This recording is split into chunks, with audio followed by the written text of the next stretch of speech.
Ijtihad goes like this. You have Mujtahid Mutlaq, Abu Hanifa, Sufyan, Imam Malik, Imam Shafi'i, Imam Ahmad, Imam al-Awza'i, Imam al-Thawri, many Mujtahidun Mutlaqun. They had their own usul. Each one of them had their own methodology for deriving rulings. And they had to follow that methodology. Imam Shafi'i was initially a Maliki. He reached a certain level of knowledge. He could no longer legitimately, in order to be true to himself, to his understanding, he could no longer imitate Imam Malik in certain rulings. So he began to disagree with him with adab. He always called him his teacher. He always called him hujjah. He always had adab, but he disagreed with him because he's mujtahid mutlaq.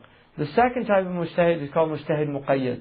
Somebody who works within the usul of an imam, but he himself is capable of deriving his own rulings, like Ibn al-Qasim in the Maliki madhab, or Ibn Wahb, or Ibn al-Mawaz. The third type is called mujtahid murajjih. And this is somebody who has the ability to prefer rulings of some imams over others, outside of the mashhur. So for instance, Qadi Abu Bakr ibn al-Arabi of the Malikis was murajjih. He preferred to hold his hands here than to hold them at the side. He preferred that. Ibn Abdul Barr, just to give you an example. In the Maliki madhab, you don't raise your hands after the takbirat al-ihram. You don't raise your hands when you come out of ruku', nor in the Hanafi madhab. There's a hadith that says the Prophet ﷺ did that, that's related by several of the great Sahaba. It's a very strong hadith. Ibn Abdul Barr preferred that position because he was murajjih in the madhab. He preferred that position.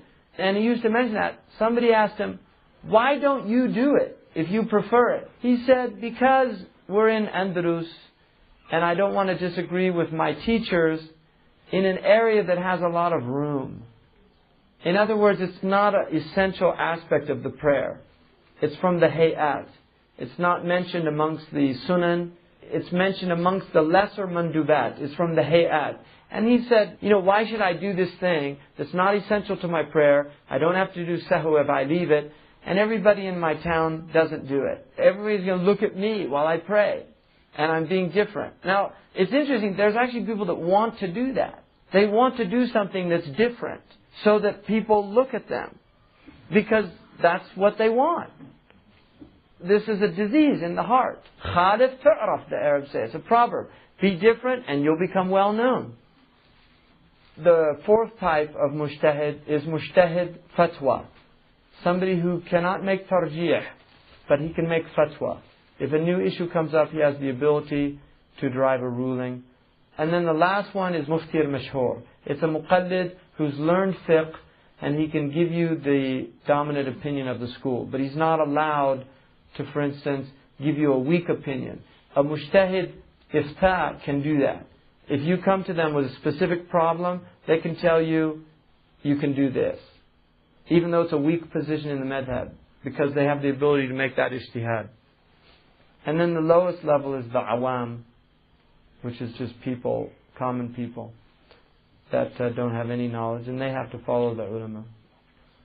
So he said, and also it's an obligation for these people to take the strongest dalil always, the most preferred dalil, and to prefer from those proofs the most cautious position. Because this is the ground of safety, without being concerned about the permissibility or the rewards from that. Because some people are only concerned, not the rewards, but whether it fulfills the requirement or not. Some people, when they look at the hukm, they're only interested in, is it permissible and does it fulfill the requirement? This is not talking about that. This is, what's the safest position? What's the soundest position? What's the most cautious position? And this is maqam al-wara'. And for the big ulama, this is what they should follow. وَلِهَذَا كَانَ كَثِيرٌ مِنَ الْأَئِمَّةِ يَأْخُذُ بِخِلَافِ مَا يُفْتِي بِهِ. Some people find this really difficult to understand. For this reason, many of the ulama would actually give a fatwa that was different from what they themselves did. Because they would take the hardest position. But when people came to them, they'd give them an easier position. Or they would take the preferred dalil. For instance, You have holding the hands at the side, which is called sadal in the Maliki madhab. There are Malikis that prayed with their hands, with qabd in their houses. But when they went outside, they prayed with the sadal. Why did they do that? Because they did not want to make tashwish ala al-awam. Because the dominant opinion of the Maliki school is that you hold your hands at your sides in the prayer. And they have their proofs. People who say there's no proof for that are lying. The people who say that Imam Malik had his arms pulled out, those are all lies. That is a lie. The reason I say it's a lie in Sharia is whether it's intentional or unintentional. And كَفَى بِالْمَرْءِ كَذِبًا أَنْ يُحَدِّثَ بِكُلِّ مَا سَمِعَ. It's enough that a person tells a lie that he tells everything he hears. People forget that. I mean, kadhab is a horrible thing. And people should be really careful about what they say, especially about the imams, because they really don't know these things.